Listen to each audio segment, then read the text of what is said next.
Une écriture sainte a été envoyée à l'humanité il y a 14 siècles. Le Saint-Coran.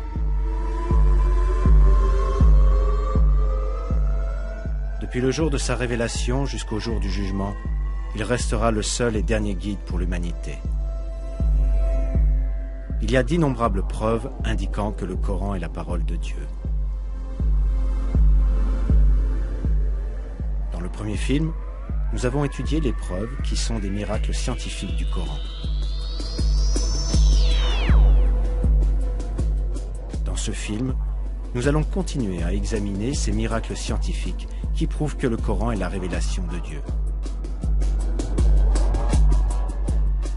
Nous allons voir qu'un grand nombre de faits scientifiques que nous n'avons été capables d'établir qu'en utilisant la technologie moderne, depuis les couches de la Terre jusqu'à la dérive des continents, et depuis le sexe d'un bébé aux particules subatomiques, ont été révélés dans notre livre saint il y a 14 siècles.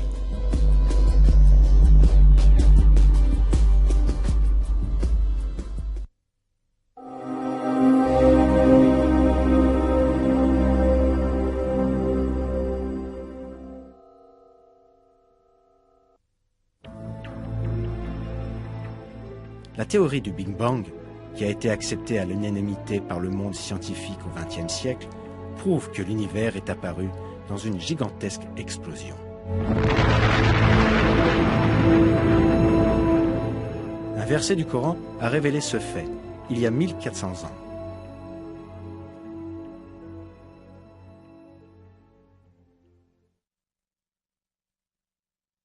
Ceux qui ont mécru n'ont-ils pas vu que les cieux et la terre formaient une masse compacte? Ensuite nous les avons séparés et fait de l'eau toute chose vivante. Ne croiront-ils donc pas?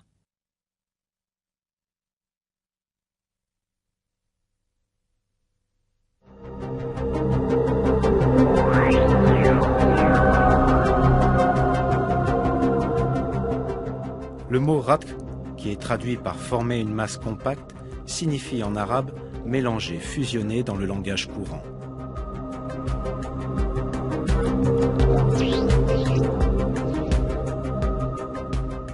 Le verbe séparer dans la phrase « nous les avons séparés » correspond au verbe arabe fataka et implique le désassemblage ou la destruction de la structure des éléments unis les uns aux autres.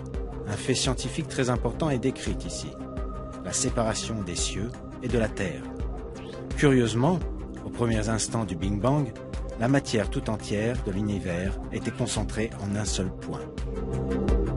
Les cieux et la terre, qui n'étaient pas encore créés, se trouvaient dans cet unique point. Puis ce point explosa violemment, en forçant la matière à se désunir, tout comme cela est décrit dans le verset.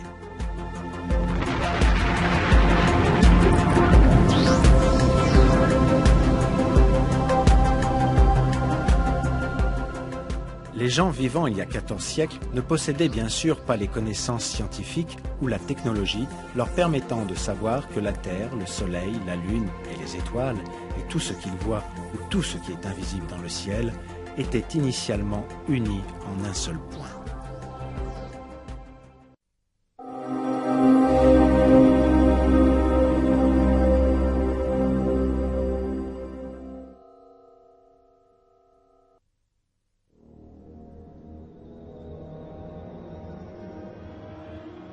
Dans le Coran, Dieu attire notre attention à un attribut très important du ciel.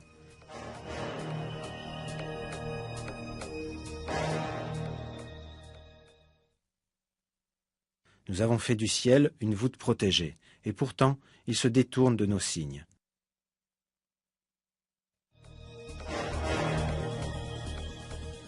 La nature protectrice du ciel, révélée dans le Coran, n'a été découverte qu'à notre époque. L'atmosphère entourant la Terre nous protège de dangers mortels. En détruisant de nombreux météores, gros et petits, lorsqu'ils s'approchent de la Terre, elle les empêche de tomber sur Terre et de blesser les êtres vivants.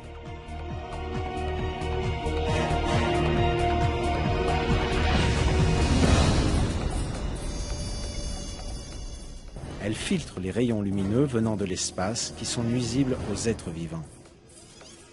Elle protège également la Terre du froid glacial de l'espace, dont la température est d'environ moins 270 degrés.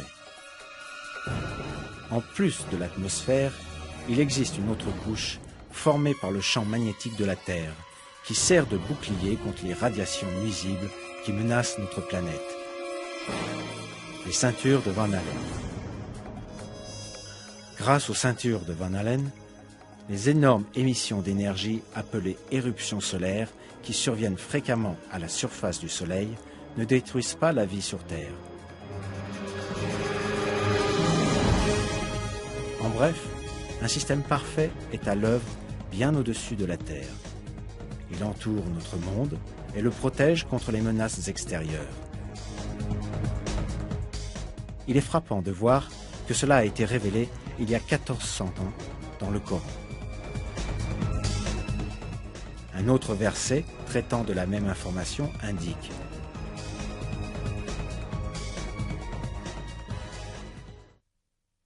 c'est lui qui vous a fait la terre pour lit et le ciel pour toit.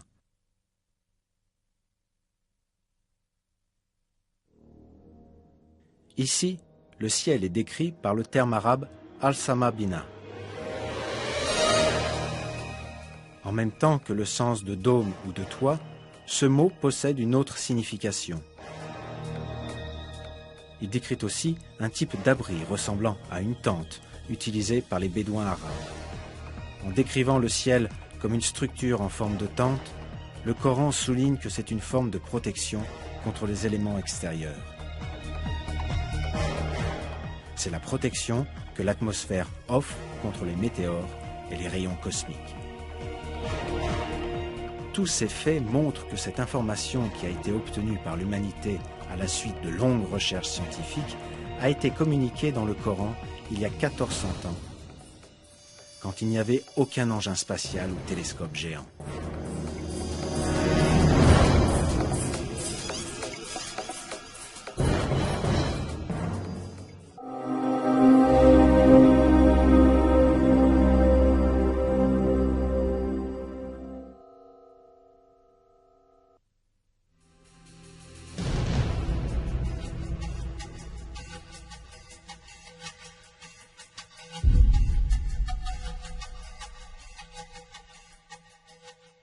La Terre est composée de 7 couches. La première couche est l'hydrosphère, qui englobe toutes les eaux de la surface terrestre. La seconde couche, la lithosphère, est une strate dure formant la couche supérieure de la Terre. Son épaisseur moyenne est de 80 km. Elle est plus froide et dure que les autres strates et forme ainsi l'enveloppe de la Terre. La troisième couche est l'asténosphère. Elle est composée de substances chaudes, semi-solides et fondues.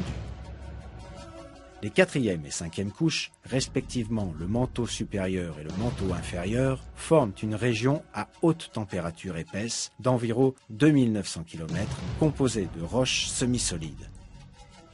Le noyau de la Terre se compose de 2 parties.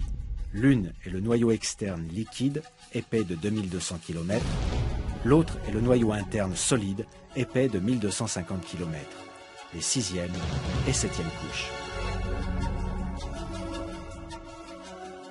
Le fait que la Terre se compose de telles strates n'est connu que suite à de longues recherches utilisant la technologie du XXe siècle.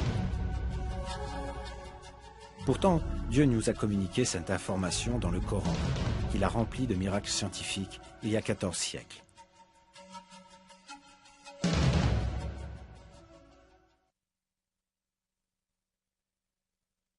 C'est Dieu qui a créé 7 cieux et autant de terres.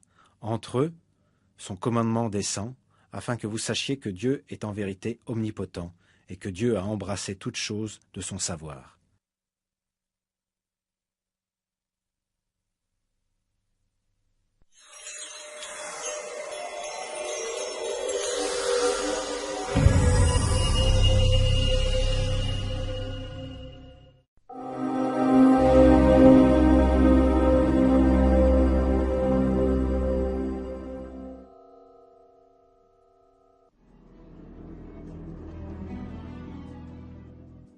C'est au début du XXe siècle qu'un scientifique allemand, Alfred Wegener, proposa la thèse que les continents de la Terre étaient attachés les uns aux autres quand elle se forma, puis qu'ils dérivèrent dans différentes directions, les séparant ainsi au fur et à mesure de leur déplacement.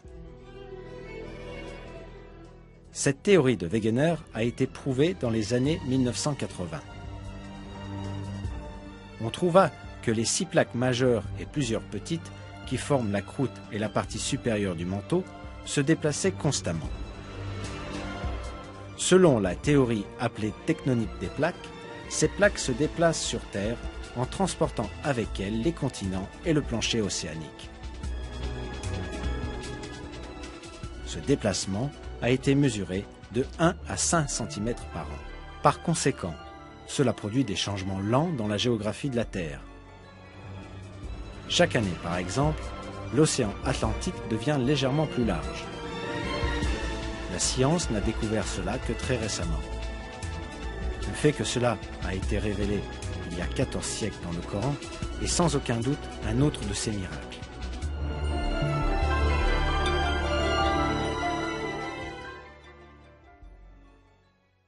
Et tu verras les montagnes, tu les crois figées, alors qu'elles passent comme des nuages. Dieu fait référence au mouvement des montagnes comme une dérive dans un verset du Coran. Aujourd'hui, les scientifiques modernes utilisent aussi le terme de dérive des continents pour ce mouvement. C'est sans aucun doute un grand miracle que ce fait scientifique ait été révélé au 7e siècle, quand les conceptions de la nature de l'univers étaient fondées sur les superstitions et les mythes. C'est une autre preuve très importante montrant que le Coran est la parole de Dieu.